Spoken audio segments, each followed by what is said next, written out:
somewhere, right now, a child is lying in the dark, counting 1, 2, 3, maybe counting sheep, maybe counting nothing in particular, just counting. Because counting is one of the very first powers a small mind discovers. The power to go one more, and then one more after that, and one more after that. And at some point, nearly every child who has ever counted themselves towards sleep arrives at the same quiet, enormous question. A question that turns out to be one of the deepest anyone has ever asked. What is the biggest number? You can almost feel the child reaching for it. 100, 1,000, 1,000,000. Then the slightly dizzy realization that you can always add one. 1,000,001. So the biggest number must be even bigger than that. But whatever you name, you can add one again and again. And the ground just keeps moving out from under you. And there is never a last step. Never a place where the counting finally has to stop. And the strange thing, the thing that genuinely unsettled some of the most careful minds who ever lived, is that this absence of a final answer is not an emptiness. It is not a dead end. It is a door. Behind that simple childhood question, the one about the biggest number, there is a whole landscape. And it is far stranger and far more beautiful than anyone suspected for most of human history. Because it turns out that infinity is not one thing. It is many things. There are different infinities, some of them larger than others, stacked up in a tower that itself never ends. And there are questions about infinity. Perfectly clear, perfectly precise questions that have been proven to have no answer at all. Not because we aren't clever enough yet, but because no answer can possibly exist. This isn't a riddle, and it isn't a trick of language. This is real mathematics, worked out carefully, line by line, by people who in many cases would have preferred a tidier universe. They checked it. They rechecked it.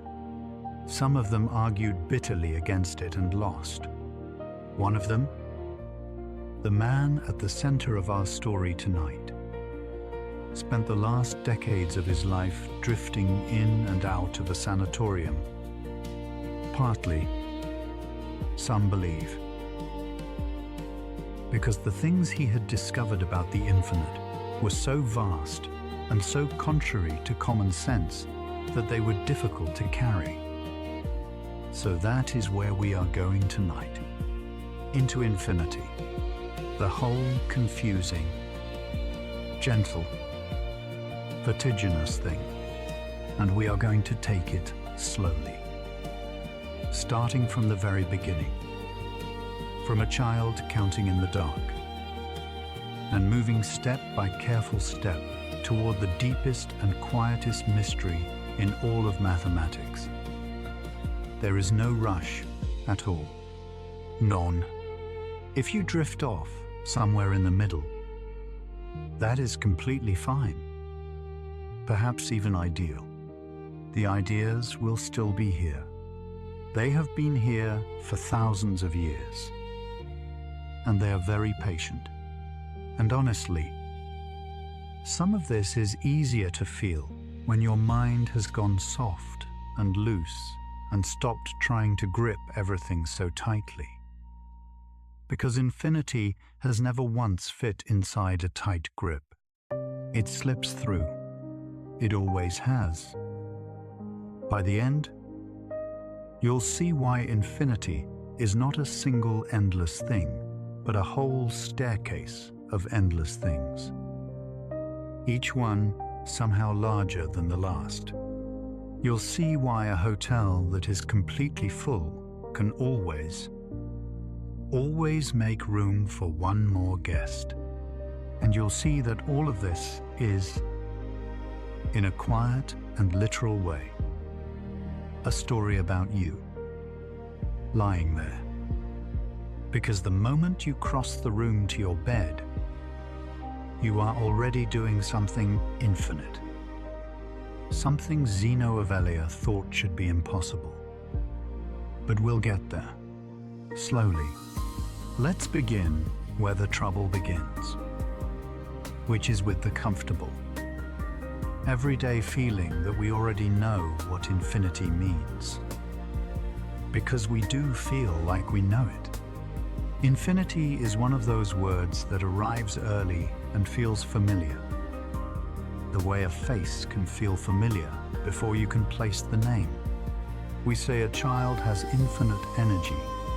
We say space goes on forever. We say we love someone to infinity and back, which is a lovely thing to say to a child and, as we'll see, a slightly funny thing to say. Because back from infinity is a stranger journey than it sounds.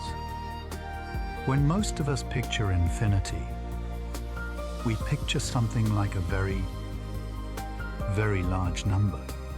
A number so big you could never reach it. But a number all the same, sitting out there at the far end of the number line, glowing faintly. Or we picture a road that runs straight to the horizon and never arrives. Or the night sky, going on and on past the last star you can see, and then past the last star anyone could see, and then past that. Infinity as bigness. Infinity as a lot. A whole lot. More than you could ever count. And you have brushed up against it more often than you might think. In small domestic ways. If you have ever stood between two mirrors. In an elevator, maybe. Or a fitting room. And seen yourself repeated down a corridor of reflections that shrinks away into a green-gold haze. Getting smaller and smaller, but never quite arriving at a last one. You have looked straight down the throat of infinity. If you have ever divided one number by another and watched the decimal refuse to stop, 1/3 written out as 0.333. The threes marching off the edge of the page and onward, with no final three anywhere to be found. You have held a small infinity in your hand without flinching. If you have ever broken a piece of bread in half, and imagined breaking the half in half, and that half in half again, you have felt how the halving could go on forever, at least in the mind, long after the crumbs got too small to see. Infinity is not really exotic. It lives in the most ordinary corners of the day. We just don't usually stop and look at it directly. Because when we do, it has a quiet way of making the floor feel a little less solid under us. And tucked inside that picture is a second, even more comfortable assumption. One so quiet that most people never notice they are making it. The assumption is that infinity is infinity, that there is only one of it, that if two things are both endless, both unlimited, both going on forever, then they must somehow be the same size. Because how could one bottomless thing be more bottomless than another? How could one never-ending thing outend another never-ending thing? It feels almost like a contradiction in terms. Endless is endless. Surely you can't have more than all of it. Hold on to that feeling. That infinity is infinity. That there's only one of it. Because that feeling is the comfortable old house we are going to spend tonight gently taking apart. Room by room. It is not a foolish feeling. It is a deeply reasonable one. Some of the greatest mathematicians who ever lived shared it, defended it, built careers on it. It is simply, as it turns out, wrong. And the way it comes apart is one of the most astonishing things a human mind has ever worked out. But let's stay in the comfortable house a moment longer, because there is a softer version of our intuition about infinity, and it is worth feeling clearly before it cracks. It goes like this. Infinity is not really a place you arrive at. It is a direction you move in. You never actually get to infinity. You just keep going toward it. Think about counting again. 1, 2, 3, 4. You will never finish. There is no last number where you set down your pencil and say, "There, I have counted them all." But notice that at every single moment along the way, you have only ever counted a finite amount. After an hour, a large but finite number. After a year, a larger but still finite number. The infinity is never in your hand. It is always up ahead, in the direction you are facing. In the fact that you could always take one more step. Infinity, in this gentle old view, is a promise about the next step, not a thing you ever hold. Here is a way to hold that idea, and it is an image we'll return to again and again tonight, because it turns out to be the secret key to the whole story. Imagine you are trying to make a list of all the counting numbers, written one beneath another, going down the page. 1, then 2, then 3, on and on. You will never finish the list, of course. But notice that the list has a shape you can trust. Every number gets its own line. Every number has a place, a rung on the ladder, and nothing slips through. Because for any number you could ever name, you could in principle count your way down to its line and find it sitting there waiting for you. The list is endless, but it is orderly. It is, in a single word, countable. You could count your way to anything on it, given forever. And forever is precisely what infinity seems to be offering. That word, countable, sounds modest. It sounds almost too plain to matter. A bit of bookkeeping, but hold it gently as you lie there. Because the entire shock at the heart of tonight's story, the discovery that finally broke the comfortable old house apart, is the discovery that some infinities are simply too big to be listed this way, too big to count. Infinities so large that no list, however long, however patient, however endless, could ever hold all of them. There would always be something left off the page.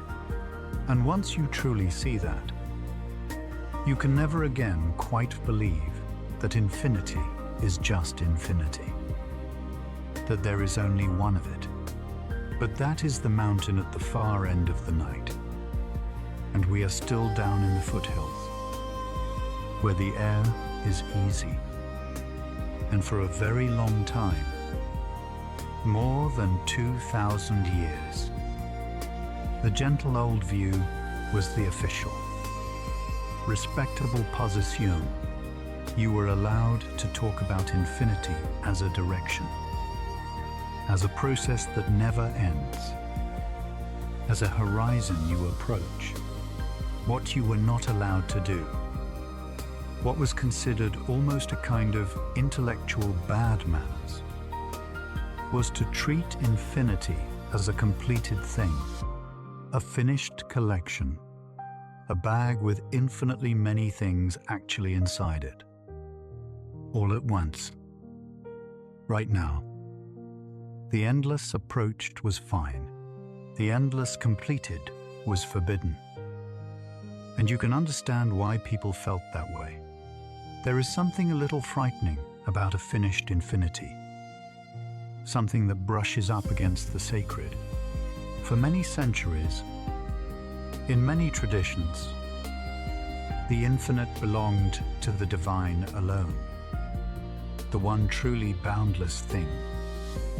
And to claim you could write it down, measure it, do ordinary arithmetic with it, sort it neatly into different sizes.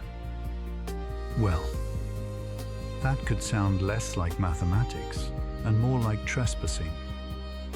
When the man at the very heart of our story finally did exactly that, when he sorted the infinite into sizes and added and multiplied them like so many apples, some of his fellow mathematicians treated him almost as a heretic. And at least one powerful older colleague set out, with real and lasting determination, to ruin him for it. But all of that is still far ahead of us, further up the mountain. For now, just hold the old rule softly in your mind. The rule that stood unbroken for 2,000 years.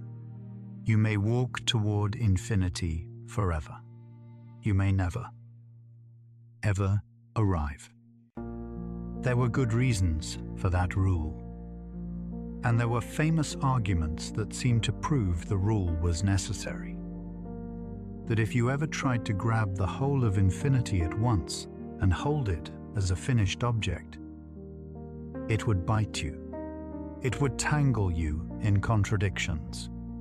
Motion itself would seem to become impossible. A fast runner could never catch a slow tortoise. To walk across your own bedroom would require completing an infinite number of tasks, which sounds exhausting, and which, according to the oldest argument in this whole story, should simply never happen. So that is the crack we are going to lean on first. The quiet, everyday confidence that you understand infinity. That it is just a very big amount. That there is only one of it. And that as long as you treat it as a direction and not a destination, it will behave itself. Every part of that is about to fail. Gently, one piece at a time. And the failure is going to open onto something far lovelier than the comfortable house we are leaving behind. It begins, as so many of these things do, with a simple question that a clever person refused to stop asking, and the first person to truly press on infinity, to poke it until it pushed back, lived about 2,500 years ago, in a Greek colony in what is now southern Italy. He was a student, a defender of his teacher, and he came up with a handful of little puzzles so sharp that people are still arguing about them today. He wanted to prove something almost unbelievable.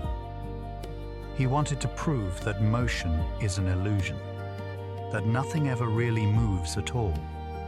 And the strange thing is, to Argit, all he needed was you, a doorway, and the simple act of trying to cross a room. So picture your own room. Picture the distance between where you are and the doorway. We are about to discover that there is something hiding inside that ordinary little gap. Something that troubled the Greeks, troubled the medievals, and was not fully tamed until calculus arrived 2,000 years later. There is an infinity folded up inside the few steps to your door. Let that settle for a moment. And then, slowly, let's go and find it. So let's go and meet him. His name was Zeno, and he came from Malea, a small Greek town on the coast of what is now southern Italy, around 2,500 years ago.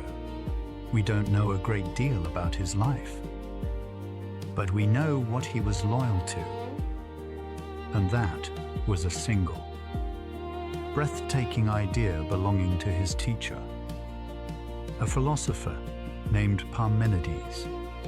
Parmenides had argued something that sounds, on its face, completely mad. He said that all the change you see around you, all the motion, all the coming and going, is an illusion, that beneath the busy surface, reality is one single, smooth, unchanging whole, and that nothing ever truly moves or becomes anything else at all. Now, most people, then as now, would simply laugh at that. Of course, things move. You can watch them. You can throw a stone and see it fly. And Zeno, devoted to his teacher, set out to defend this strange idea in the most ingenious way he could imagine. He did not try to prove directly that nothing moves. Instead, he tried to show that the ordinary, common-sense belief in motion leads, if you follow it carefully enough, straight into impossible tangles. If believing in motion ties you in knots, he reasoned, then perhaps motion is not the solid, obvious fact you took it to be. He is said to have devised around 40 of these little arguments, these paradoxes, and a handful of them have survived, mostly because a much later philosopher, Aristotle, carefully wrote them down in order to argue against them, and every single one of them, underneath, is an argument about infinity. Here is the simplest, the one sometimes called the dichotomy, which just means the cutting in two. Suppose you want to walk from your bed to the doorway of your room. Before you can get all the way there, you must first get halfway. That seems fair enough. But before you can reach that halfway point, you must first reach the point halfway to it, the quarter mark. And before you can reach the quarter mark, you must first reach the 8th, and before that, the 16th, and so on, and so on. The halvings marching backward toward you, smaller and smaller, with no first step anywhere in sight. Sit with what that means. To cross the room, you must pass through an endless series of points, not a large number of points, an infinite number of them. And here is Zeno's blade. How can you possibly complete an infinite number of tasks, one after another, In a finite amount of time? Surely. To finish an unending list of things, you would need forever. There is no last one to finish on. And so, Zeno says, with a kind of gentle triumph, you can never actually arrive at the doorway. In fact, by the same reasoning, you can never even begin. Because before your first tiny step, you would have to complete half of it. And half of that, forever inward. Motion, he concludes, is impossible. You only think you crossed the room. Really, you are still in bed, dreaming that you moved. There is a second version that is even more vivid, and it has stuck in the human imagination for 25 centuries.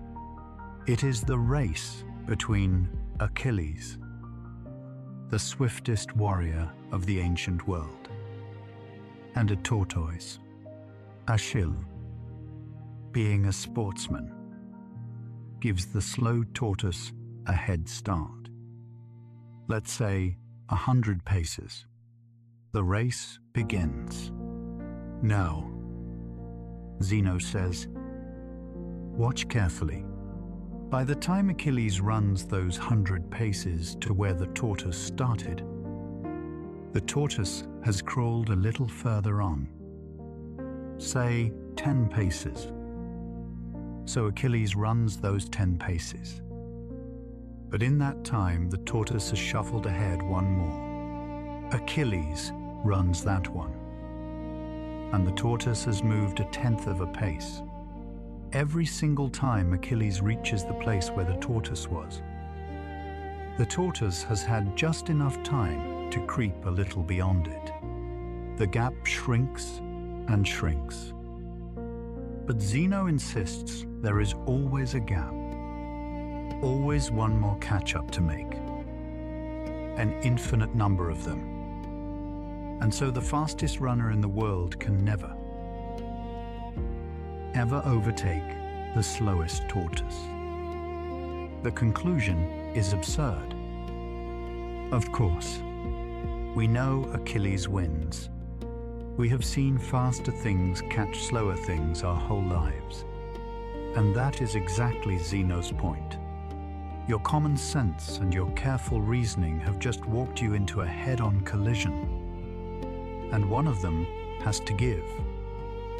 And if those two haven't quite unsettled you, Zeno had a third that comes at the same wound from the opposite side. Forget space for a moment and think about time. Picture an arrow in flight and freeze it at one single instant. One perfect snapshot. In that instant, which has no duration at all, the arrow is not moving. It cannot be. Moving takes time, and an instant contains none. So in that frozen moment, the arrow simply occupies a space exactly its own size. Perfectly. Completely still. Fine, says Zeno, but the entire flight of the arrow, from bow to target, is nothing but a sequence of such instants, one after another, and in every single one of them, the arrow is at rest. So how can a stretch of time built entirely out of frozen, motionless moments ever add up to motion? If the arrow is standing still at every instant, when exactly does it ever move? Here the infinity hides not in space, but in time. In the strange idea that one ordinary second is somehow made of infinitely many instants with no length at all. And once again, it is the completed infinity. the whole pile of them taken at once, that seems to make the everyday impossible. And notice what is doing the damage here. It is the completed infinity, the forbidden thing from a moment ago. The bag with infinitely many things actually inside it. Zeno has taken that ordinary little gap between you and the door and shown that to cross it, you must somehow finish an infinity. Treat it as a done thing. A whole pile of tasks, all completed. The endless approached is no trouble at all. It is the endless completed that seems to make motion impossible. Zeno had found 2,500 years ago. The exact pressure point that would ache in mathematics for the next 2,000 years. He pressed on the completed infinite, and the whole idea of motion seemed to buckle. So what do you do with a man like Zeno? You can't just wave him away. His logic is tight. Each step of it sounds reasonable. If you want to keep believing that you really do cross rooms and that swift things really do catch slow things, and you do want to keep believing that, then you have to find the precise place where his reasoning goes wrong. And it took one of the largest minds in all of history to find it. And the answer he gave would set the rules for how human beings were allowed to think about infinity for the next 20 centuries. That mind belonged to Aristotle. He was born in the north of Greece in the 4th century before our era. He studied under Plato for 20 years, and he tutored a boy who would grow up to become Alexander the Great. But more than any of that, Aristotle was the great organizer of human knowledge, the man who tried to sort the entire world into its categories. And when he turned his attention to Zeno's paradoxes, he made a distinction so clean and so useful that it held the line for 2,000 years. He said the trouble comes from confusing two completely different things, two different kinds of infinity. And once you keep them apart, Zeno's spell is broken. Here is the distinction, and it is worth holding gently, because it is the quiet hinge on which the next 2,000 years turn. Aristotle said there is a difference between what he called the potential infinite and what he called the actual infinite. The potential infinite is a process that can always go further. You can always add one more to your count. You can always cut the remaining distance in half again. There is no point where you are forced to stop. But, and this is the whole of it, at any given moment, you have only ever taken finitely many steps. The infinity lives in the can always. Not in a finished pile. It is a horizon, not a heap. The actual infinite, on the other hand, would be the completed thing. The whole endless collection grasped all at once. Finished. Present. A totality. An infinite pile of tasks, all genuinely there to be done. And Aristotle said, simply and firmly, that this kind of infinity does not exist. Not in the world. Not in mathematics. Not anywhere. It is incoherent. You may speak of the infinite only as a potential, a process, a direction, never as a finished object. And he carried that very band out into the heavens. For Aristotle, the universe itself could not be actually infinite in size. There could be no infinitely large body, no truly endless expanse of stars, because a completed infinity had no place in a coherent world. The cosmos, in his picture, was finite. A set of nested spheres with an outermost edge beyond which there was simply nothing. Not even empty space. Everywhere he turned, the rule came out the same. The infinite may be approached, generated, extended without end, but it may never be finished.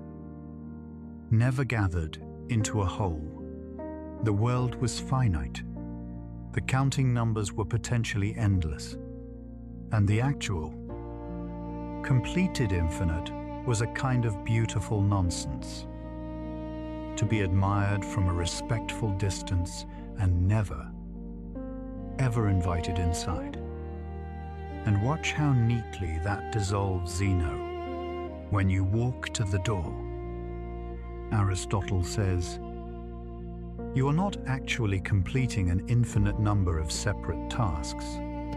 The division of the path into halves and quarters and eighths is something we do in our minds, on purpose. And we could keep doing it as long as we liked. But we never actually carry it out to infinity. The path is not really chopped into infinitely many finished pieces sitting there waiting to be crossed. It is a single, continuous,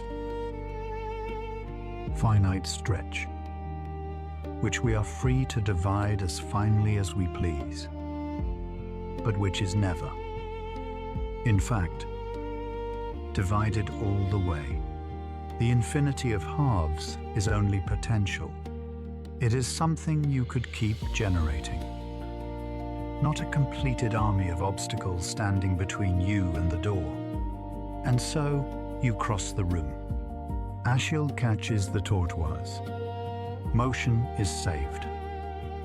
It is a beautiful solution, and you can feel why it satisfied people for so long. It lets you have your endlessness, the comforting kind, the kind that is always a direction and never a destination. Exactly the gentle old view we settled into earlier. And it pays for that comfort with a single rule, a single locked door. Thou shalt not complete the infinite. You may walk toward it forever. You may never hold the whole of it in your hand. And mathematicians, being careful people, took that rule deeply to heart. Listen to how even the cleanest, most confident mathematics of the ancient world tiptoed around the forbidden idea, around 300 years before our era. In the city of Alexandria, Euclid wrote down a proof that there is no end to the prime numbers. The numbers like 2, 3, 5, 7, 11, that can't be broken into smaller factors. We would say, casually, that Euclid proved there are infinitely many primes. But that is not quite what he said.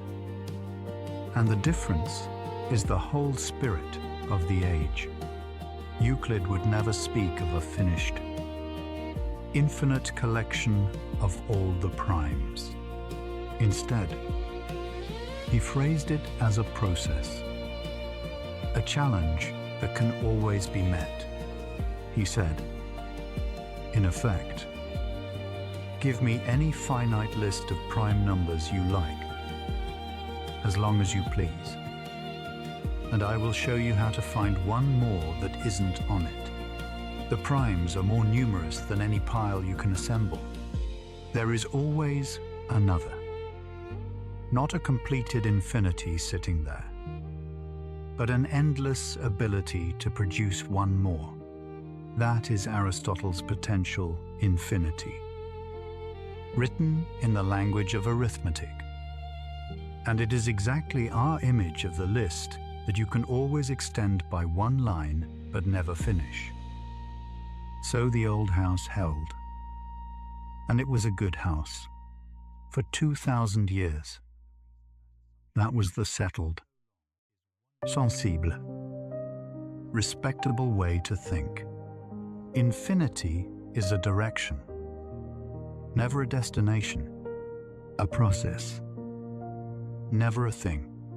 You may approach it forever, and you may never arrive. And anyone who tries to grasp the whole of it at once will end up tangled, like Zeno, in knots.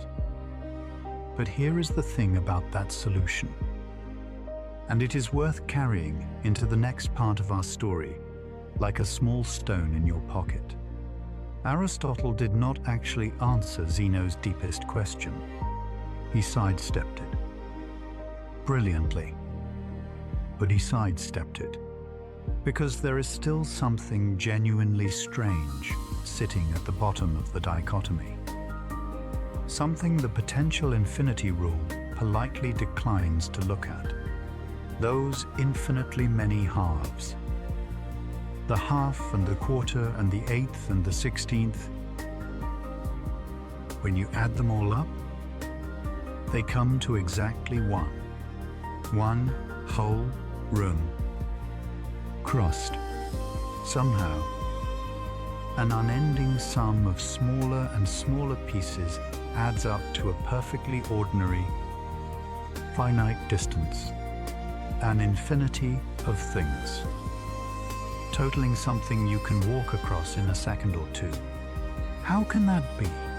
How can you add up infinitely many numbers and get a finite answer? Aristotle's rule lets you avoid asking. It would take until the 17th century and the invention of calculus before anyone could look that question full in the face and answer it cleanly. And we will come back to it near the end of tonight. When we find that very infinity living inside your own footsteps. For now, just notice that it is there, humming quietly underneath the floorboards of the comfortable house. And notice one more thing.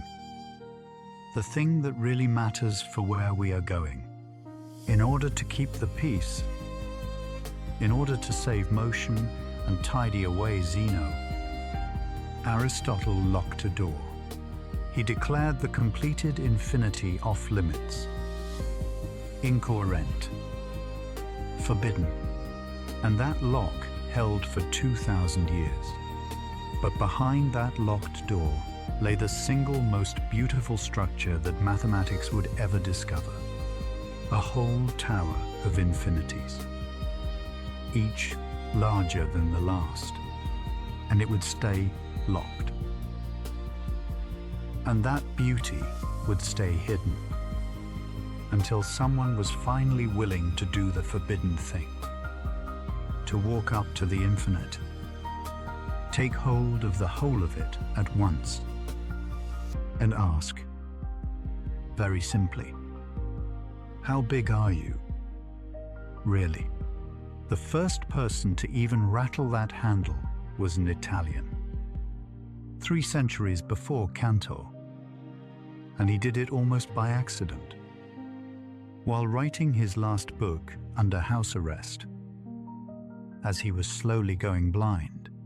So let's go and find him next. But there's no hurry.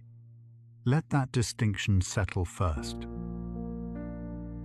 The gentle one and the forbidden one. The direction and the destination. We'll need it. The Italian was Galileo Galilei. And by the time he stumbled into our story, he was an old man. Broken in body, though not in mind. You know him, probably, as the one who turned a telescope on the night sky and saw mountains on the moon and 4 little moons circling Jupiter. The one who insisted, against the most powerful institution of his age, that the earth moves around the sun. For that insistence, the Inquisition had tried him. in 1633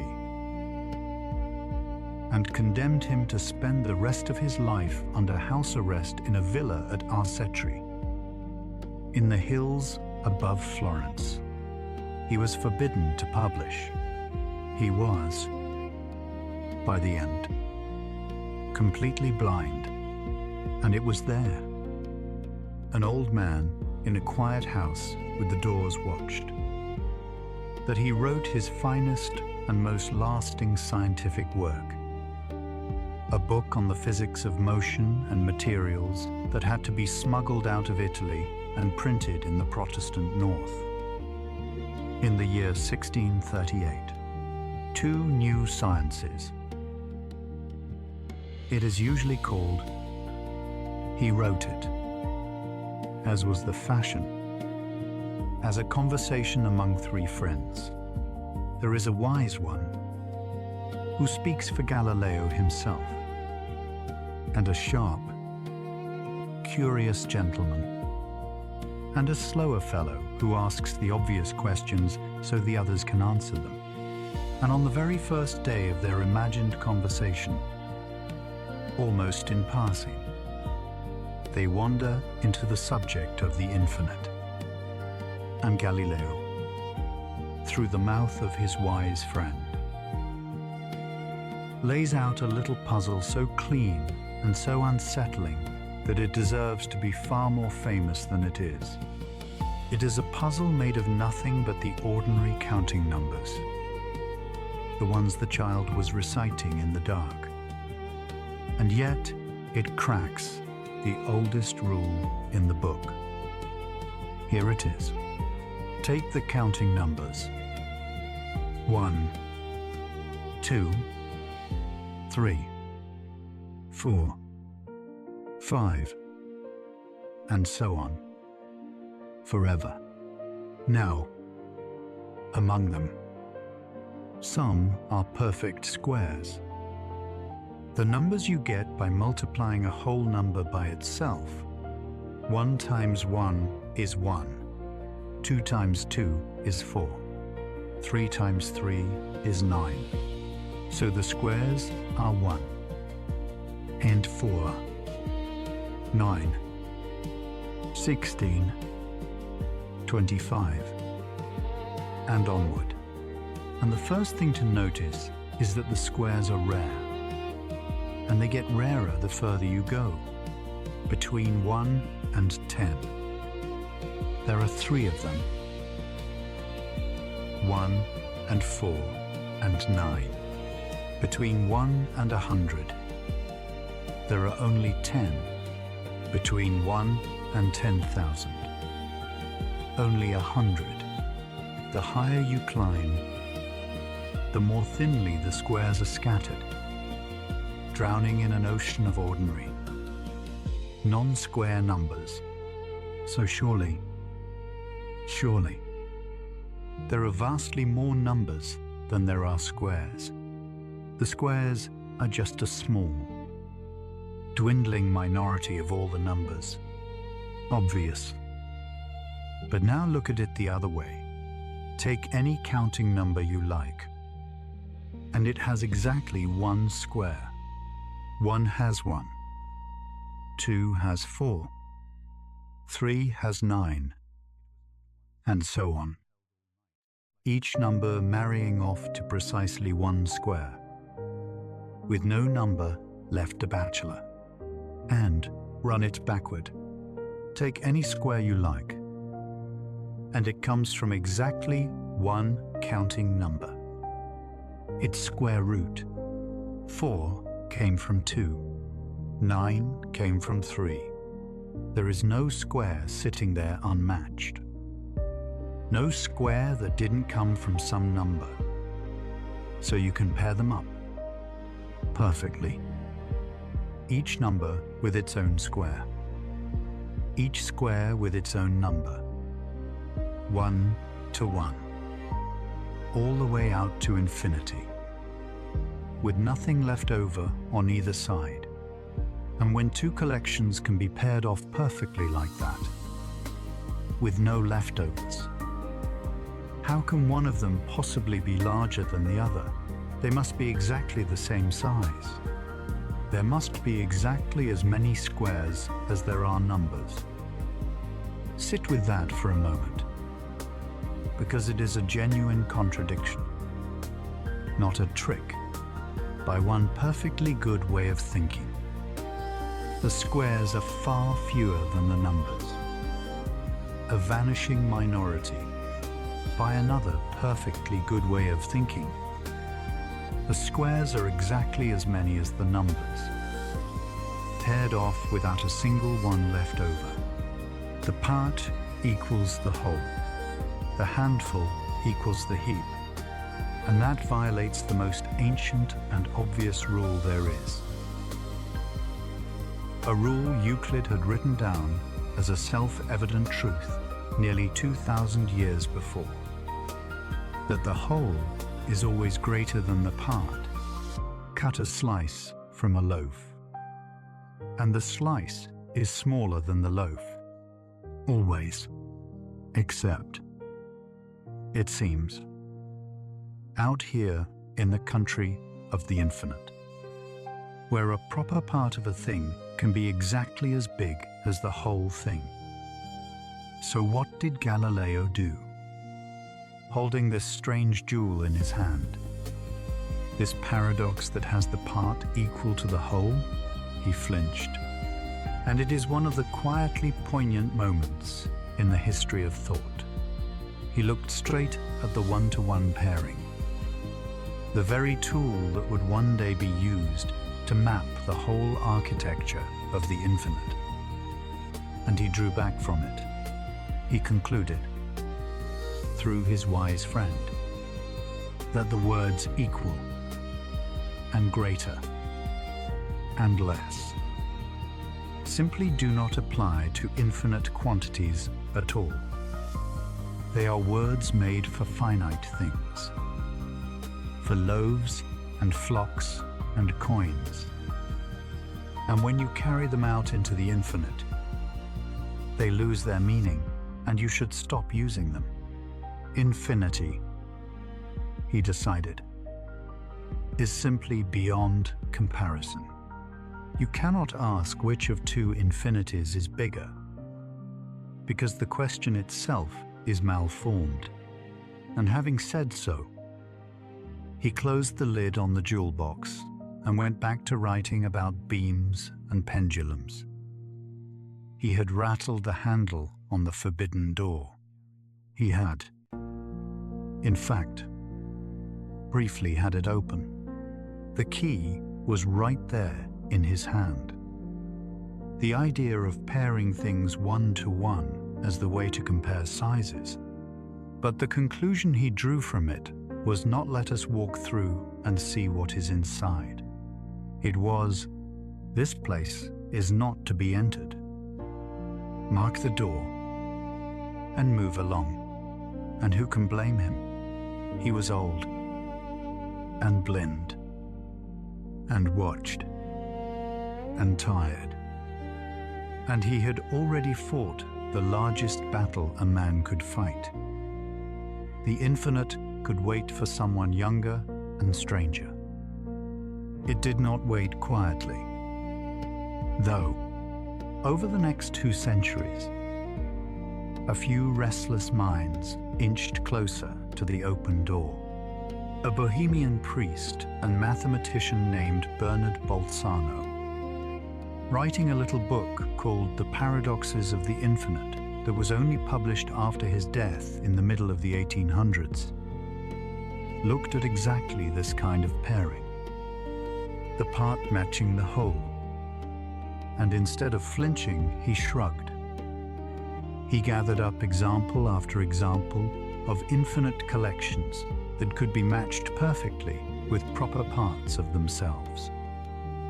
And he was perfectly comfortable with it. He suspected this was not a flaw to be banished, but a genuine feature of the infinite. Something true about it that the finite world simply hadn't prepared us for. And a generation later, a quiet, careful German named Richard Dedekind took the final small step in that direction. He said, in effect, fine. If an infinite collection can always be matched perfectly with a part of itself, while a finite one never can, then let us stop treating that as a paradox and start treating it as the very definition. A collection is infinite, said Dedekind, precisely when it can be put into one-to-one correspondence with a part of itself, the thing Galileo had run from. Dedekind made into the bedrock. The strangeness was not a bug. It was the signature of the infinite itself. And that brings us, at last, to the man at the center of everything tonight. Because Dedekind had a friend, a younger mathematician he had met by chance on a holiday in the Swiss mountains, with whom he traded long and excited letters for years.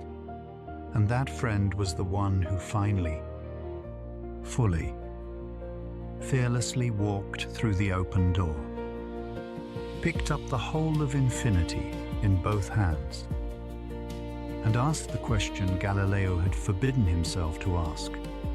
Not is one infinity bigger than another, in a spirit of caution, but how big are you? Exactly, each of you. And how many of you are there? His name was Georg Cantor. He had been born in 1845 in St. Petersburg, in Russia, into a warm and cultured and deeply musical family. His mother came from a line of musicians, and Georg himself grew up to be a gifted violinist, the kind of child for whom music and number seemed to be two dialects of the same secret language. When he was 11, the family moved to Germany, and there he showed so plainly a talent for mathematics that, after some early pressure to become an engineer, he was allowed to follow it. He studied in Berlin, under some of the most formidable mathematicians alive, took his doctorate at 22, and then settled into a post at the University of Halle, a respectable but not glamorous place, where he would spend the whole of his career, and where he would make discoveries that the more glamorous places would spend decades refusing to believe. And what Cantor did, the thing that makes him the hero of this story, was simply to refuse to flinch. He took up the one tool everyone had been circling: the pairing, the one-to-one correspondence.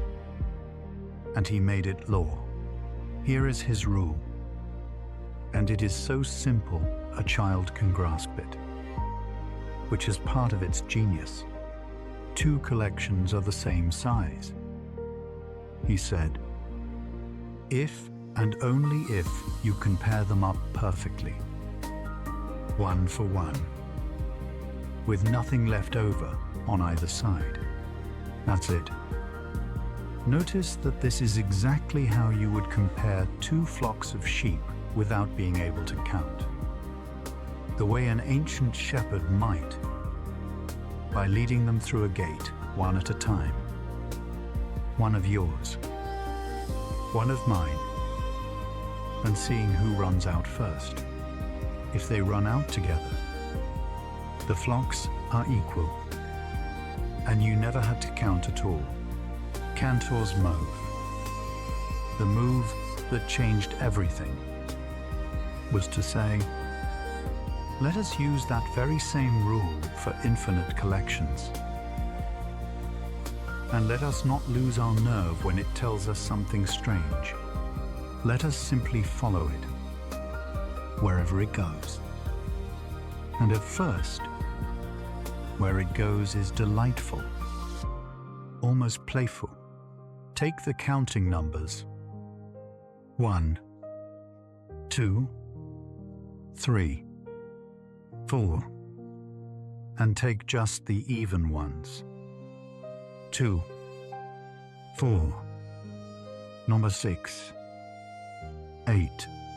Surely there are half as many evens as numbers, but pair each number with its double. 1 with 2, 2 with 4, 3 with 6, on and on. And the pairing is perfect. Nothing left over. So the evens are exactly the same size as all the numbers.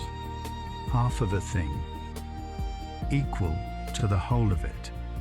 Galileo's squares again. Wearing a different coat. Take the whole numbers and throw in the negatives too. The integers stretching both ways from 0. You'd think that's twice as many. A number line running both directions. But you can lay them out in a single list. 0, then 1, then -1, then 2, then -2, then 3, then -3, zigzagging out from the middle, and every integer appears exactly once. In an orderly line you could count along. Same size again. The list. Our list from the very beginning of the night. Just relabeled.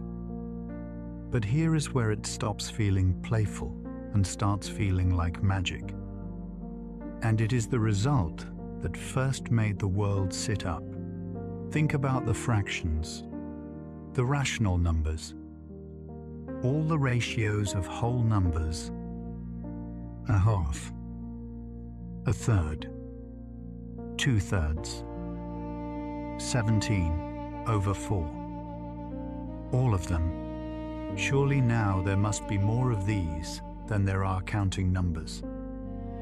Vastly more. Because between any two whole numbers, between 3 and 4, say, there are already infinitely many fractions crammed in. And between any two of those, there are infinitely many more. The fractions packed in everywhere. Dense beyond imagining. No gaps anywhere you look. It seems impossible that you could ever line them all up in a single countable list the way you lined up the integers. There are just too many. Too tightly packed. And yet Cantor lined them up. He found a way. Imagine arranging all the fractions in a vast grid. The top of each fraction running along one edge. The bottom running along the other. So that every possible fraction sits somewhere in this endless square of rows and columns. Now, you cannot list them by going along the first row, because the first row by itself never ends. And you'd never reach the second row at all. So Cantor did something cleverer. He swept through the grid along its diagonals. One short diagonal, then the next, then the next. Each one finite, snaking back and forth across the grid. And in this way, every single fraction in the whole infinite square eventually gets visited, eventually gets its place in line. You skip the duplicates. The 2/4s that are really just 1/2s you've already counted. And what you are left with is a single, orderly, countable list that contains every fraction there is. The dense, overflowing, impossibly crowded rational numbers turn out to be listable after all.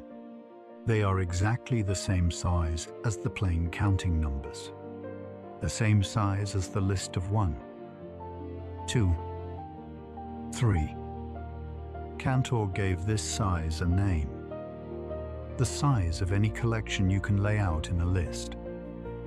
And the name has a quiet beauty to it. He used the first letter of the Hebrew alphabet, Aleph, with a little zero beneath it, and called it Aleph Null. It is the smallest infinity, the size of the counting numbers, and of the evens, and of the integers, and of all the fractions, and of every collection. However vast and dense it looks, that you can somehow arrange into a single countable line, Aleph Null, the infinity you can count to, if you had forever. Take a slow breath with that one, because it is genuinely strange and worth not hurrying past.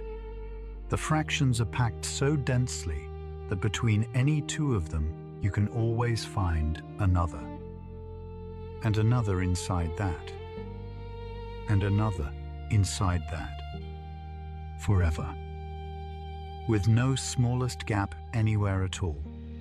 And yet, somehow, they can be threaded onto a single line, like beads on a string, in an order so complete that not one of them is ever missed, dense as dust, and still countable.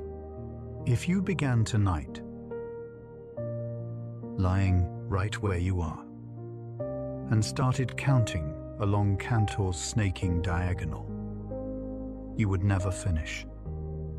Of course, but you would also never arrive at a fraction that wasn't already somewhere up ahead of you, patiently waiting its turn in the line. And at this point in the story, if you were one of Cantor's contemporaries, you might well lean back with a feeling of relief, even of mild vindication, because look what has happened.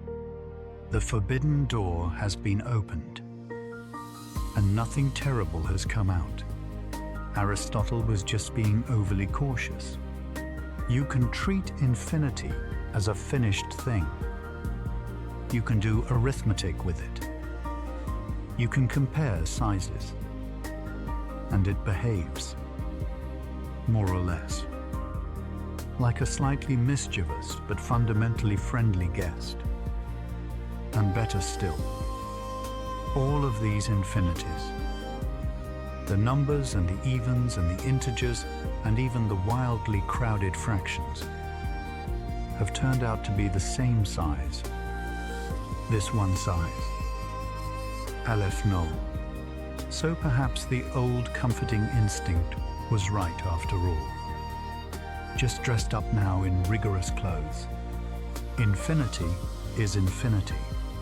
There is only one of it. We have simply learned to call it by its proper name.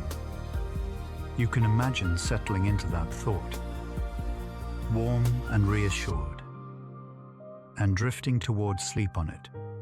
One infinity, well understood, no longer frightening. And that is exactly the moment, the comfortable, reassured, nearly asleep moment. When Cantor asked the one more question that nobody else had thought to ask, he had shown that so many different infinities were all secretly the same size, all established, all Aleph Null. So it was natural, almost irresistible, to wonder whether every infinity, no matter what it was made of, could in the end be tamed into a list. And there was one collection he had not yet tested, one that had been sitting there in plain sight the whole time. The most familiar infinity of all, not the counting numbers, and not the fractions, but all the points on a line, every possible number, including the endless ragged ones. The ones whose decimals run on forever without pattern or repeat. The real numbers, the whole, smooth, unbroken continuum. Could those be listed too? Could you count your way along the points of a line? Cantor sat down to find out, almost certainly expecting another yes. Another tidy list. One more infinity folded gently into Aleph Null, and instead the floor opened beneath him, and beneath all of us. And out of that opening came the most beautiful and vertiginous idea in the whole of mathematics. But that is the next part of our journey. Rest here a moment first. In the warm, false calm, before the ground gives way. So let's go down into that opening together, slowly. Because what Cantor found there is the heart of the whole night, and it is worth seeing clearly. Step by gentle step, the question was simple. Can you list the real numbers? Can you write out all the points on a line? All the endless decimals in a single countable column. 1, 2, 3. The way you listed the fractions? Cantor wanted to know. And so he tried the thing a mathematician always tries when he wants to know whether something is possible. He supposed, for the sake of argument, that it was. He said, "All right. Suppose you could. Suppose someone handed you a complete list of all the real numbers. Every single one. With a first on the list, and a second, and a third, marching down the page forever. And suppose they swore to you that nothing had been left out, that every real number between 0 and 1 was in there somewhere. Let's just believe them and see what happens." And then he did the most quietly devastating thing. He built a number that could not possibly be on their list. Here is how. And you can follow this lying down, with your eyes closed, because it is not really arithmetic. It is more like a sleight of hand performed in slow motion, so you can see exactly where the card goes. Picture the list. Each number on it is a decimal. 0 point something, with digits running off to the right forever. The first number has its first digit, its second digit, its third. The second number has its own string of digits. The third number, the same, a whole tower of them, each an endless ribbon of digits, stacked down the page. Now Cantor walks down the diagonal of this tower.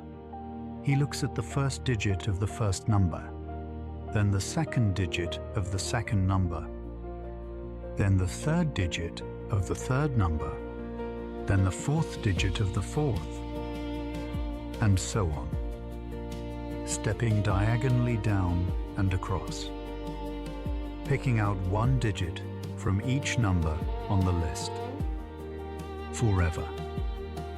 And as he goes, he builds a brand new number, digit by digit, according to one simple, mischievous rule. Wherever the diagonal digit is a 5, he writes down a 6. And wherever the diagonal digit is anything other than a 5, he writes down a 5. That's the whole rule. Look at the diagonal digit and deliberately write something different. Just change it. Step down the entire infinite diagonal doing this. And at the end, in the imagination, you have a new decimal, a new real number. 0 point something, made entirely of 5s and 6s. Now here is the trap closing, and it is so clean it almost makes no sound. Ask yourself, can this new number be anywhere on the list? Could it be the first number on the list? No, because it differs from the first number in its very first digit. We made sure of that. Whatever the first number had in its first place, our new number has something different there. Could it be the second number? No, because it differs from the second number in its second digit. We changed that one too. Could it be the millionth number on the list? No, because it differs from the millionth number in the millionth digit. In fact, for every single number on the list, our new number is guaranteed to differ from it in at least one place, the place where the diagonal crossed it, because that is exactly where we went out of our way to make it different. So the new number cannot be the first, cannot be the second, cannot be any number on the entire infinite list. It is a perfectly good real number, sitting there between 0 and 1, and it is nowhere on the list that was supposed to contain every real number. But the list was supposed to be complete.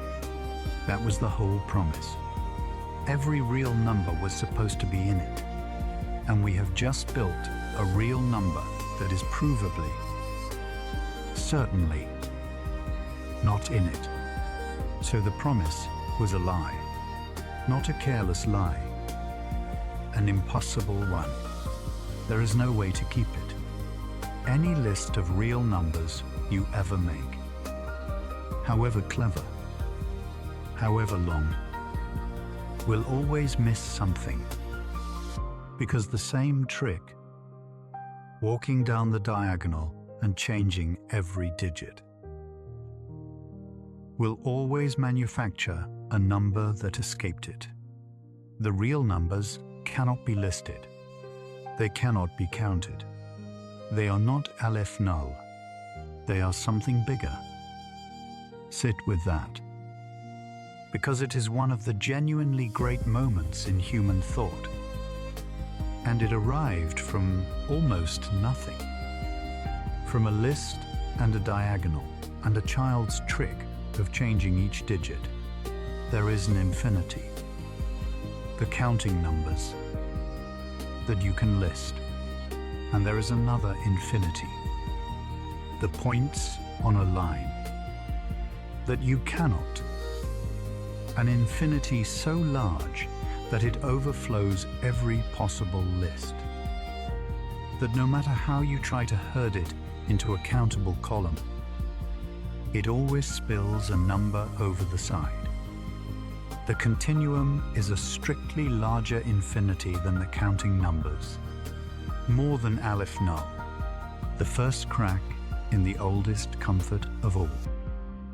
The comfort that said, infinity is just infinity. It is not. There are at least two of them, and one is bigger than the other. And let that reach you for a moment, lying there, because it is not some abstraction happening far away in a textbook. Look at the smallest gap you can picture, the space between 2 points, a hair's breadth apart, on the edge of your blanket. Inside that tiny gap there are points, infinitely many of them. And now we know they are the uncountable kind, the larger infinity.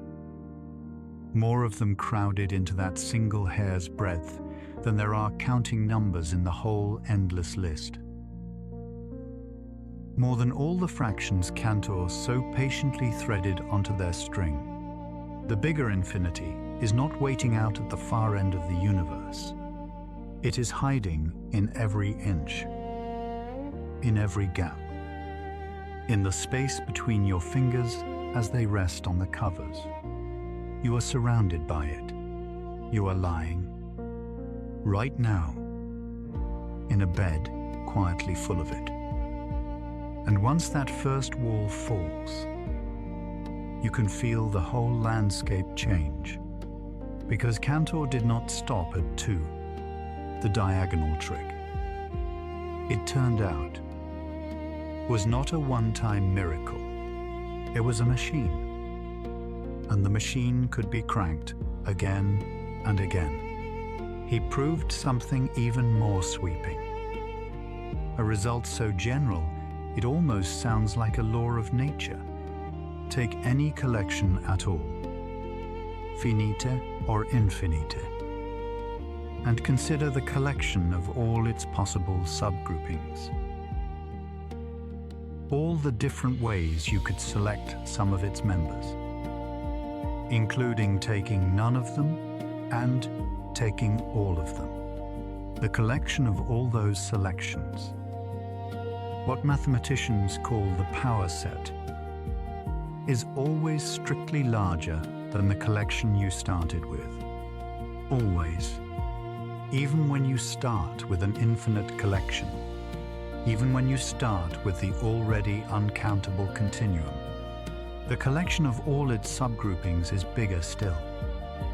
And do you see what that means? It means there is no largest infinity. It means you can never reach the top. Take the biggest infinity you think you have found. And Cantor's machine immediately hands you a larger one. The collection of all its subgroupings, and then a larger one than that, and a larger one than that. An endless tower of infinities, each one rising strictly above the last, with no ceiling anywhere, no final floor at the top of the building, no greatest infinity to rest on. Infinity does not just come in more than one size. It comes in infinitely many sizes. An infinity of infinities, climbing forever out of sight. Cantor labeled the rungs of this ladder with his alephs.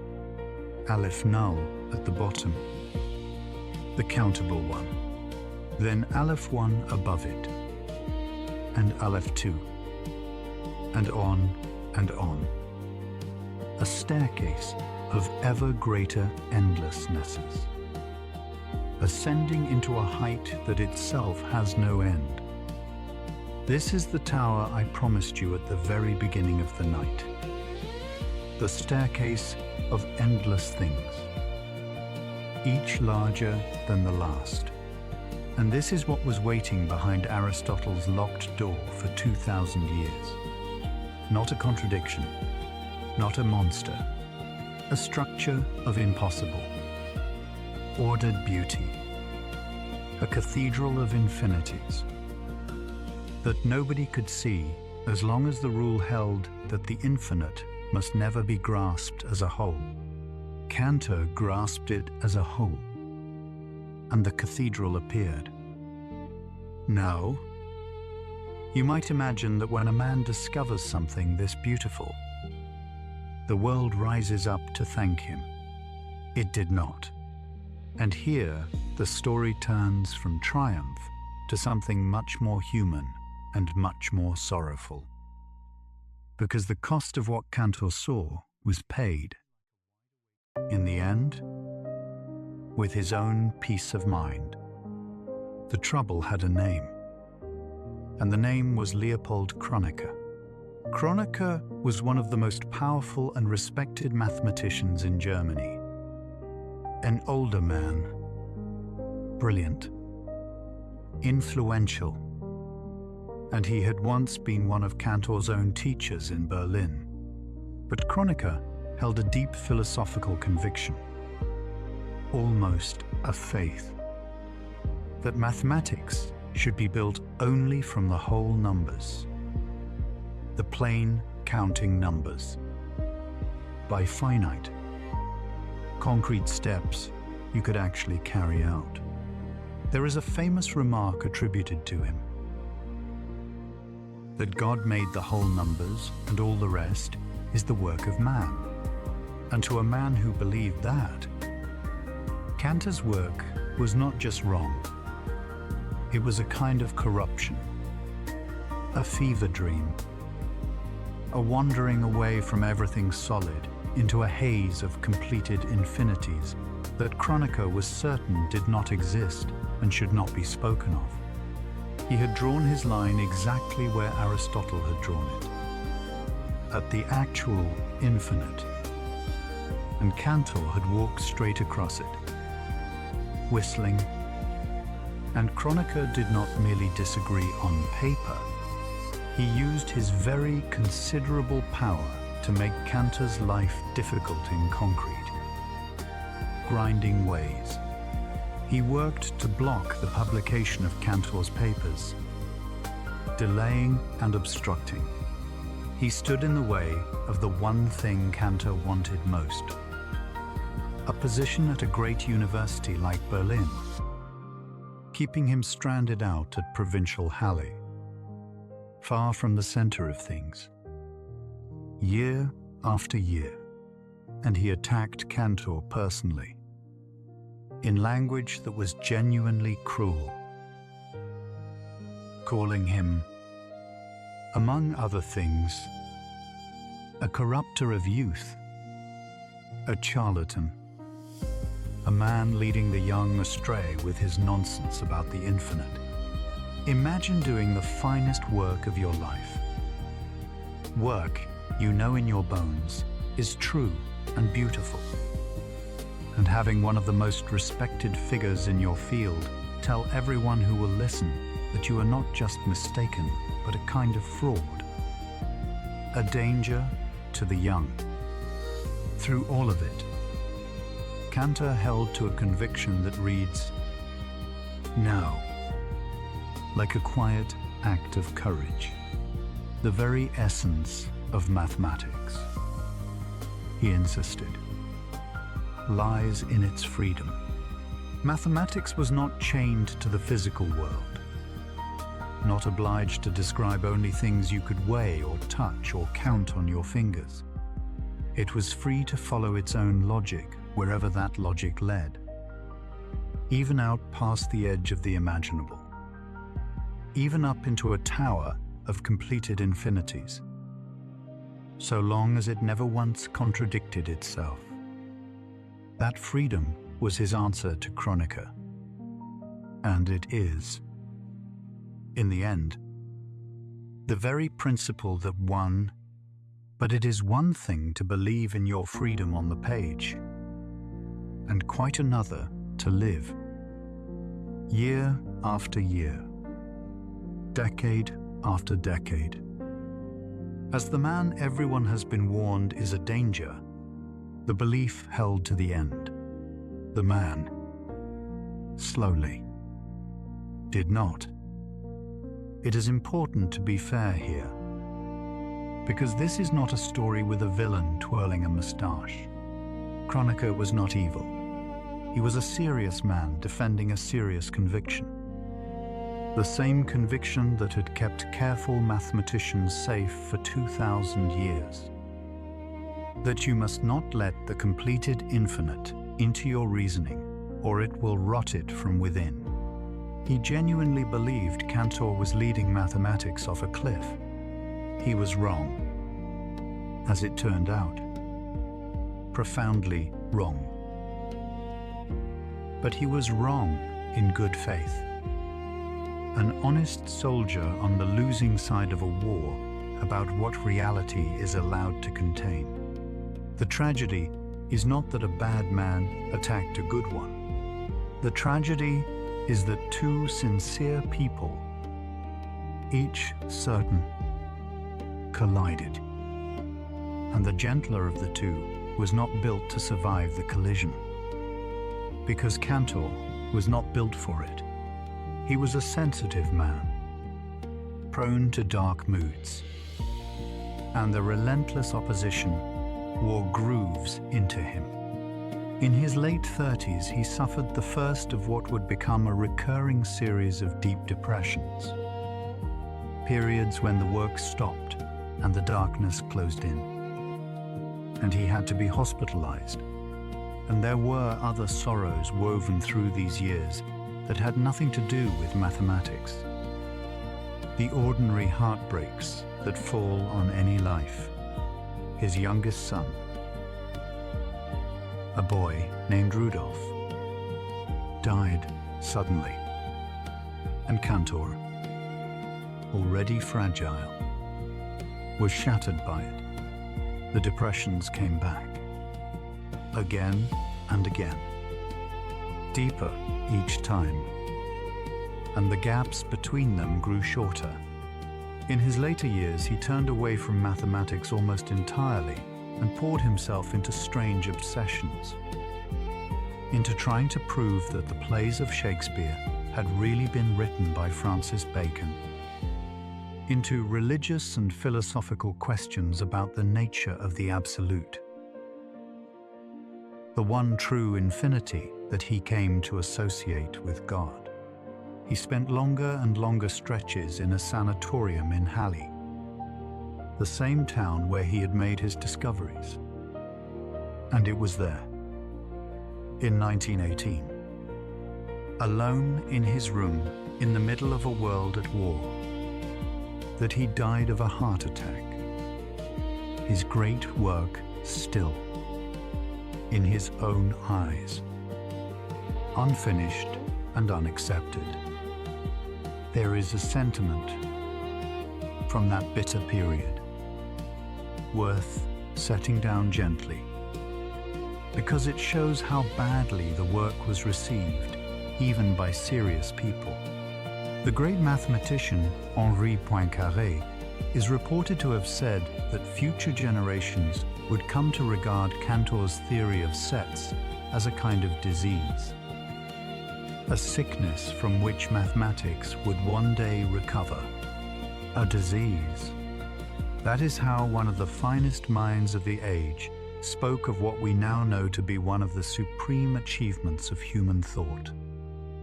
So you can see what Cantor was up against, and why a sensitive man might break beneath it. And yet, and here is where the long, slow justice of mathematics begins to turn, even before he died, because not everyone turned away. A few of the very best minds looked at what Cantor had built. The Tower of Infinities, the diagonal, the alephs, and they saw clearly that it was true, and that it was beautiful, and that far from being a disease, it was a paradise he lived. In fact, just long enough to taste a little of the justice that was coming. In 1891, at the very first meeting of the German Mathematical Society, it was Cantor who stood up and unveiled the diagonal argument to the world. And it was Cantor whom his colleagues chose, despite Kronecker, as their first president. And in 1904, the Royal Society in London awarded him its Sylvester Medal, one of the highest honors in all of mathematics. The tide was turning, slowly, even as his own light dimmed. One man in particular, the most commanding mathematician of the next generation, would stand up and defend Cantor's vision with a single ringing sentence that mathematicians still quote today. And he would do it with a little story. A story about a hotel, an utterly ordinary hotel, except that it has infinitely many rooms, and it is completely full, and a tired traveler has just walked in out of the dark, hoping against all reason, for a room. The man was David Hilbert, and in the early decades of the 20th century he was, by common consent, the most influential mathematician in the world. He worked at Göttingen, in Germany, which was then the very center of the mathematical universe.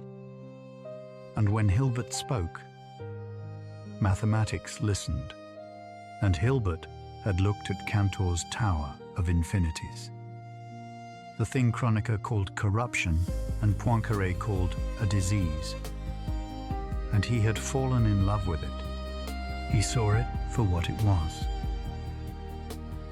A new continent of thought, rigorous and strange and true, and he made it his business to defend it.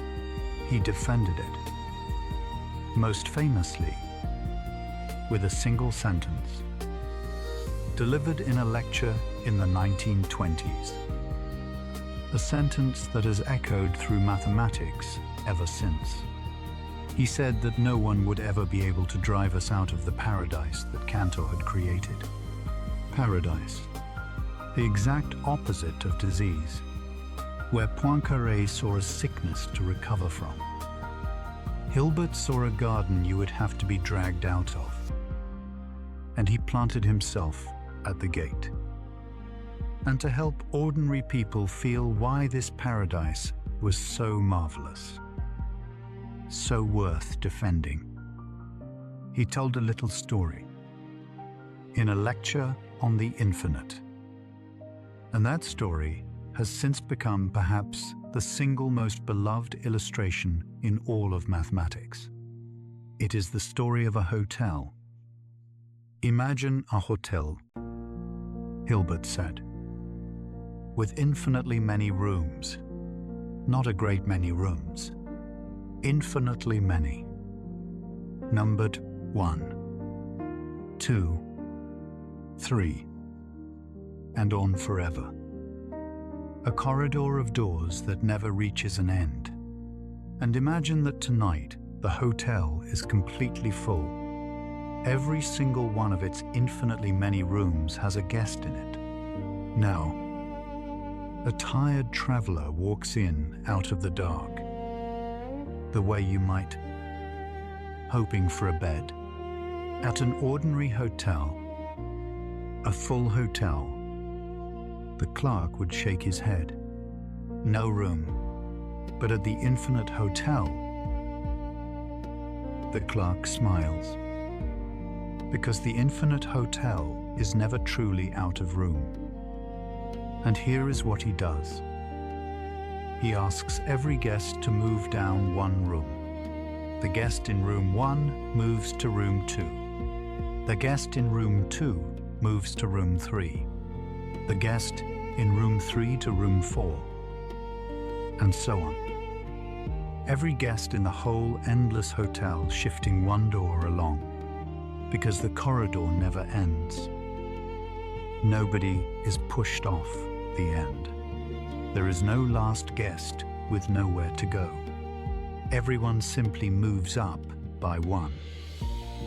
And when the shuffling settles, room 1 stands empty, freshly vacated, ready for the traveler. A full hotel, and yet room was made out of nothing but the strangeness of the endless. That is what a full hotel can do when it has Aleph null rooms. And it gets better, or stranger, depending on your mood. Suppose that instead of one tired traveler, an entire bus pulls up. A bus carrying infinitely many new guests. Aleph null of them, all wanting rooms. At a hotel that is already completely full. Impossible. Surely, but the clerk just smiles again. This time he asks each guest to move to the room with double their number. The guest in room 1 goes to room 2. The guest in room 2 goes to room 4. room 3 to room 6, and so on. Every current guest moving into an even-numbered room. And now, because the guests have all crowded into the even rooms, every odd-numbered room, and there are infinitely many of those. Room 1, room 3, room 5 stands empty and waiting. An infinite busload of new arrivals, all comfortably housed in a hotel that was already full. Take a slow breath. This is not a trick or a cheat. It is simply what Aleph Null is like. The smallest infinity, the one you can count, behaving exactly as Cantor's mathematics says it must. The hotel makes room because the part can equal the whole. Just as Galileo's squares could match all the numbers, Hilbert's hotel is Galileo's paradox. Given a front desk and a night clerk, and if you really want to feel the floor tilt pleasantly, picture this: not one infinite bus, but infinitely many infinite buses. An endless fleet of them pulling into the lot, one after another. Each single bus carrying its own Aleph Null of weary passengers. All of them wanting rooms at the hotel that is already, of course, completely full. Surely now the clerk must finally turn someone away. But no, unhurried, he finds a place for every last one of them. There is a clever scheme for it. A way of threading all those infinite buses together into the same single endless corridor. And it works perfectly, with rooms to spare, an infinity of infinities of travelers, every one of them tucked into a bed for the night. That is the kind of place Aleph Null is. It is the friendliest infinity there is, and it never, ever turns anyone away. So that is the countable infinity, Aleph Null, the friendly one, the one where full hotels always have a room. But remember what Cantor's diagonal showed us. There is a bigger infinity, the continuum, the points on the line, the one that cannot be listed, that overflows every bus and every hotel. And here, just as Hilbert was tending the paradise, a question rose up at its very center. A question so simple to ask and so impossible to answer that it would take the next great act of our story to resolve. And the resolution would be the strangest thing of all. Here is the question. We have Aleph Null, the size of the counting numbers, the smallest infinity. And we have the continuum, the size of the points on a line, which is bigger, strictly bigger, proven bigger by the diagonal. The question is simply this: is there anything in between? Is there an infinity larger than the counting numbers, but smaller than the continuum? A size that sits in the gap? Bigger than the list, yet smaller than the line? Or does the continuum sit on the very next rung up from Aleph Null, with nothing at all in between? The line being precisely the second infinity. Aleph 1, the immediate next floor of the tower? Let that settle for a moment before we go on, because we are about to climb higher than the hotel, and the air up there gets thin. Breathe with the hotel a little first.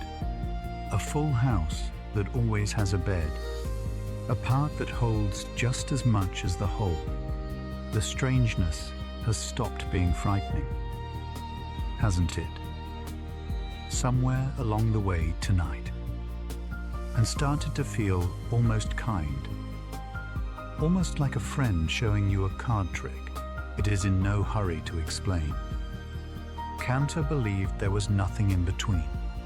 He believed the continuum was the very next size up, that the gap was clean, with no infinity hiding inside it.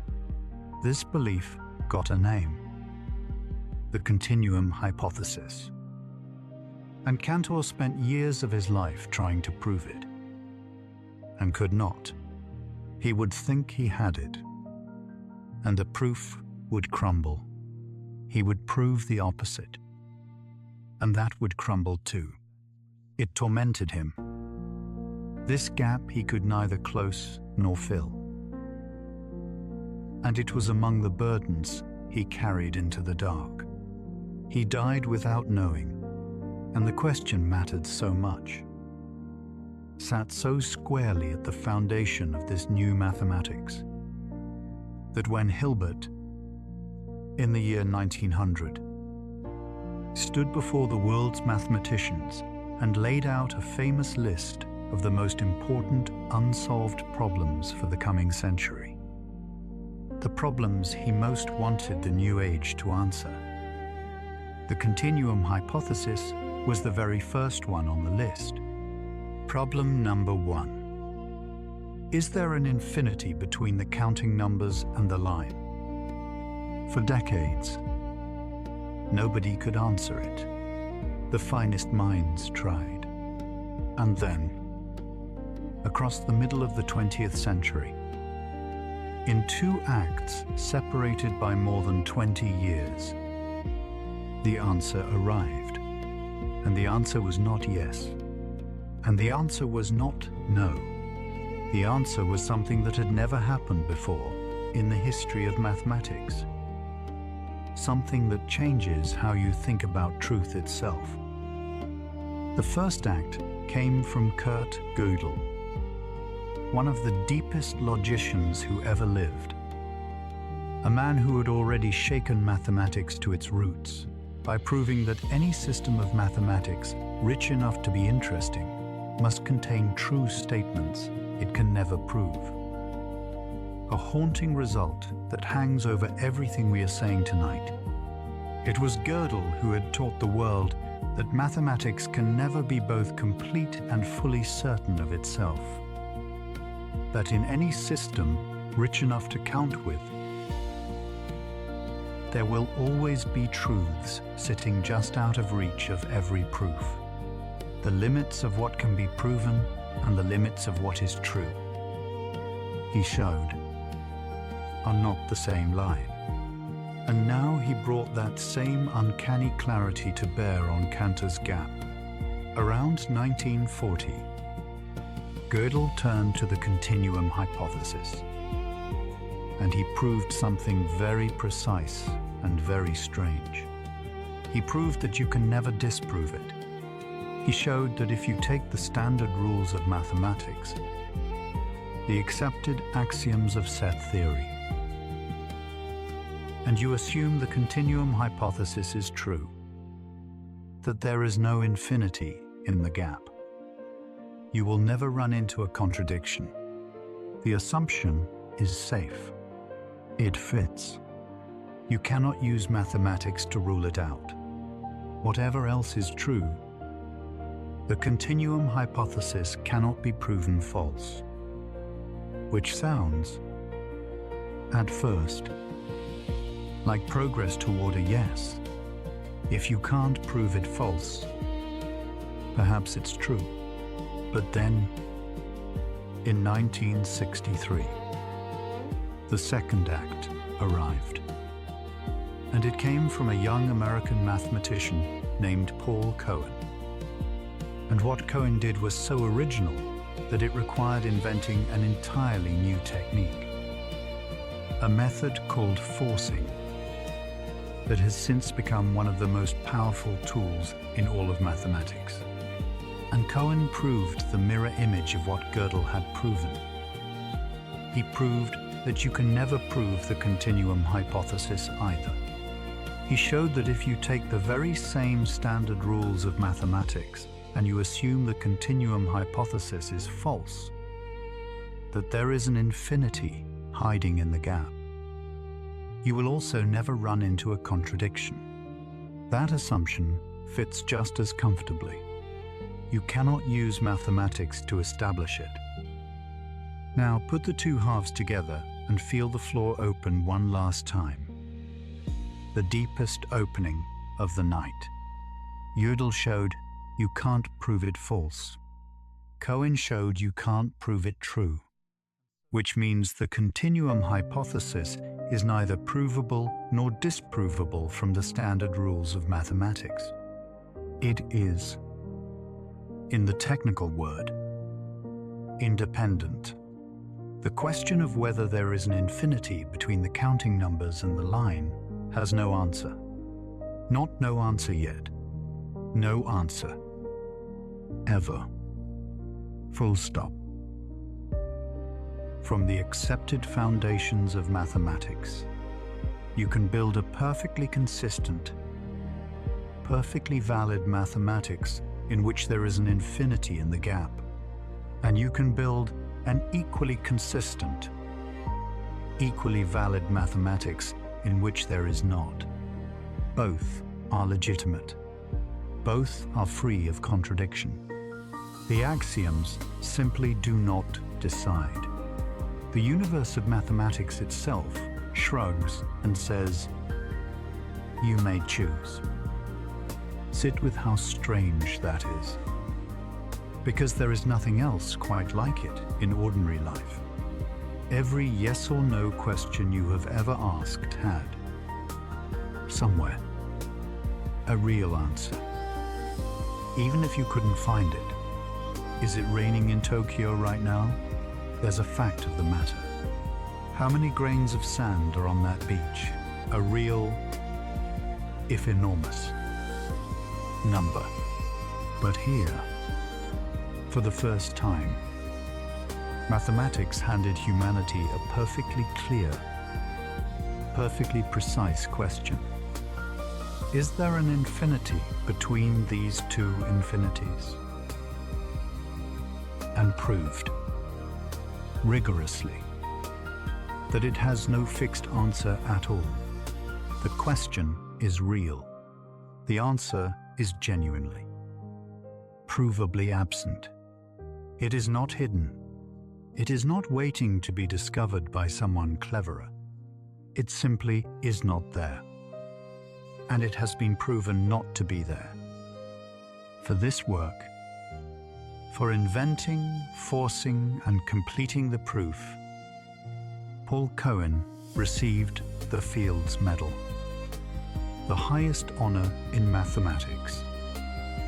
In 1966, it remains, to this day, the only Fields Medal ever awarded for work in mathematical logic. And it closed the book on Hilbert's very first problem with an answer no one had imagined when the century began. An answer that was not an answer. A door that opens onto a choice rather than a fact. And mathematicians did not fall into despair over this. They did something rather wonderful instead. They simply learned to say which world they are working in. If a proof needs the gap to be empty, they assume it is, and build there. If it needs an infinity hiding in the gap, they assume that instead, and build there. Both houses stand, both are sound. Neither will ever collapse into contradiction.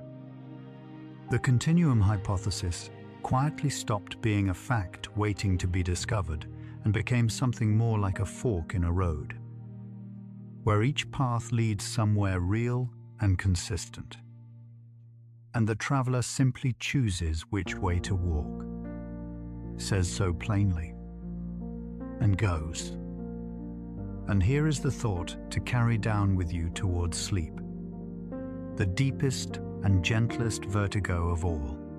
We tend to think of mathematics as the one place where everything is nailed down, where every question has its stern, single, correct reply, where there is no room for mystery or freedom or choice. And what Cantor opened and Gödel and Cohen completed is the discovery that even there, even in the most rigorous country human beings have ever built, there are questions about the infinite so vast that the foundations themselves fall silent and leave the answer quietly up to us. Cantor said the essence of mathematics is its freedom. He meant it as a defense of his right to imagine completed infinities. But it turned out to be truer and deeper than even he knew. At the very heart of the infinite, mathematics is free, genuinely free. And so, in a strange way, are you? But that is almost the end of our climb. Rest here a moment. At the top of the tower that has no top, before we come back down, slowly, all the way down, to your own quiet body and the room around you and the ordinary, miraculous infinity you are about to carry into sleep. So let's come down now, gently, the way you'd come down a long stair in the dark, one slow step at a time, back from the top of the endless tower toward the ordinary room where you are lying. Because for all its height, all its alephs and its uncountable continuum and its questions with no answers, infinity is not really something far away. It has been here the whole time, in the most familiar corners of your life. And now that you have seen it clearly, you can feel it close. Remember the very first crack we leaned on tonight, all the way back at the beginning, Zeno, and the doorway, and the strange claim that to cross your own room you must pass through infinitely many points, complete infinitely many little tasks, and so should never arrive at all. We let Aristotle calm us down with his potential infinity. And we promised we would come back to the deeper question hiding underneath. Here it is. And here, at last, is its answer. Those infinitely many halves. The half and the quarter and the eighth and the 16th. The one Zeno said you could never finish. They do something miraculous when you add them up. They sum to one, to a single, finite, ordinary distance, an endless string of ever smaller numbers, added together, totaling exactly the width of your room. This is the thing that took 2,000 years and the invention of calculus to say cleanly. And it is one of the loveliest facts in all of mathematics. An infinite sum can have a finite total. You can add up infinitely many things and get an ordinary, finite answer, as long as the things you are adding shrink fast enough. The half and the quarter and the eighth march off toward zero so quickly that all of them together, every last one of the infinitely many of them, fit inside a single step. And so Zeno was right about the infinity, and wrong about the conclusion. There really are infinitely many points between you and the door. You really do pass through every one of them, and you arrive anyway, in a second or two, without even thinking about it, because your body completes that infinity effortlessly. the way it has completed it every time you have ever crossed a room in your life. Think about that for a moment. Lying there, every single step you take is a small miracle that troubled the greatest minds of antiquity. Every time you have ever walked across a floor, you have quietly done the thing Zeno said was impossible. You have completed an infinity, not approached it, completed it. You're ordinary, tired. The human body has been solving Zeno's paradox, wordlessly, all day long, every day of your life. And it will do it again tomorrow without any fuss at all. The infinite is not somewhere out past the stars. It is in your next breath, in the space your chest rises through, in the small distance from your hand to the edge of the blanket. And it is in more than your motion. It is woven right through the body that is lying there growing heavy with sleep. Consider your own lungs to carry air into your blood. They cannot be a simple bag. They branch. The windpipe splits into two, and each of those splits again, and each of those again. The airways dividing and dividing, finer and finer, more than 20 times over, until they end in hundreds of millions of tiny sacs. So much folded surface that if you opened your lungs out flat, they would cover a large part of a room. It is not truly infinite. Of course, the branching has to stop somewhere, but it is built on the same idea. The same endless self-similar dividing that the mathematicians chased.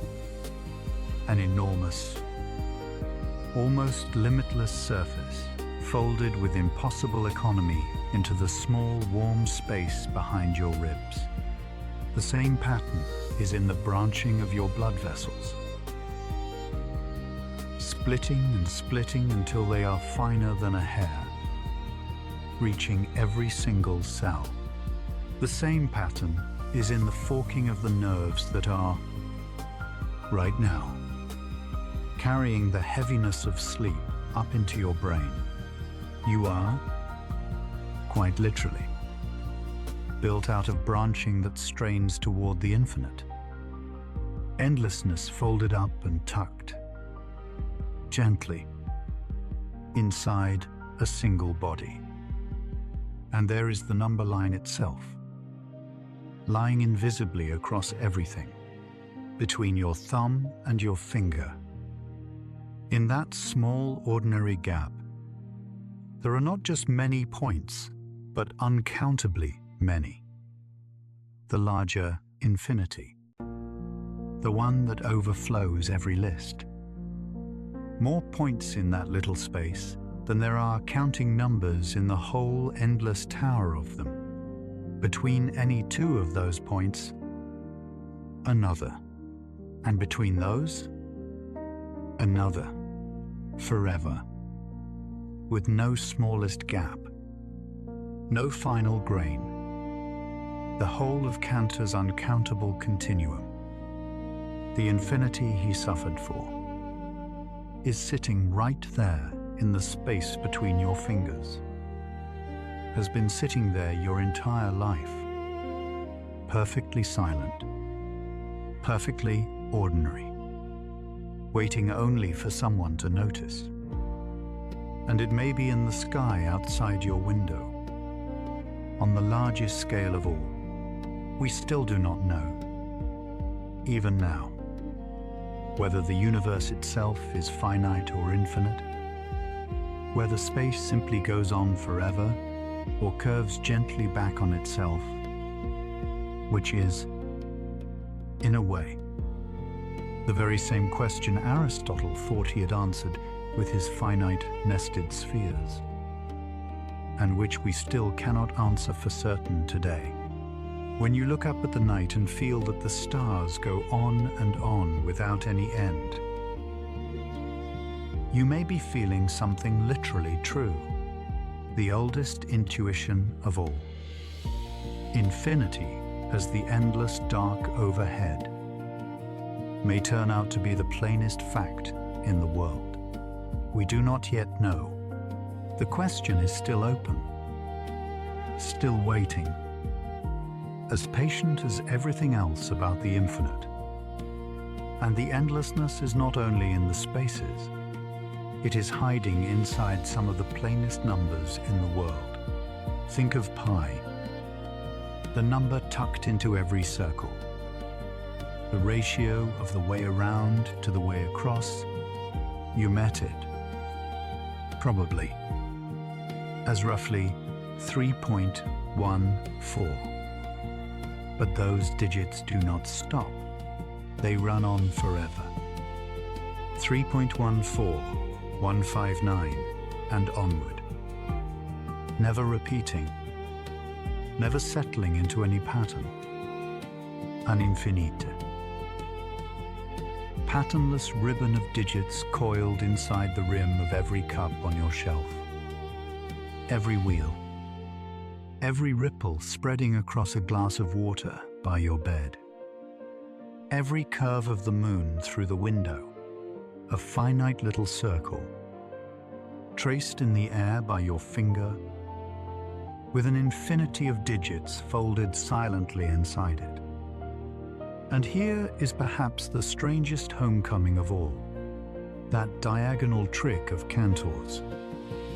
The one where you walk down the list and change every digit to build a number that cannot be on it, did not stay locked away in the rarefied theory of the infinite. Decades later, a young Englishman named Alan Turing borrowed that very same diagonal move, the same slow walk down the list, changing each entry as he went, and used it to prove that there are questions no machine can ever answer.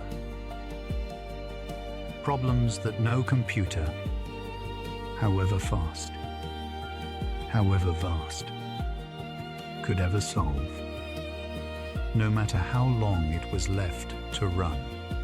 The limits of every computer that has ever been built or ever will be, the quiet boundary drawn around what calculation itself can do, was traced with Cantor's diagonal. So the phone resting on the table beside you, the one that fell asleep before you did, has a horizon it can never cross. And that horizon is a direct descendant of the very argument we followed together tonight. The infinite is not only in your body and the air around you, it is in the machine in your hand, in the very shape of what it can and cannot do. And it is in time, too, in the rhythm that is carrying you down towards sleep. Between one heartbeat and the next, there is an interval, and that interval can be halved, and halved again, and again, an infinity of smaller and smaller moments nested inside a single soft beat of your heart, the very same infinity Zeno found in the doorway, now beating quietly in your chest. Between this breath and the next one, the same endless nesting. You are not waiting at the edge of infinity, looking in.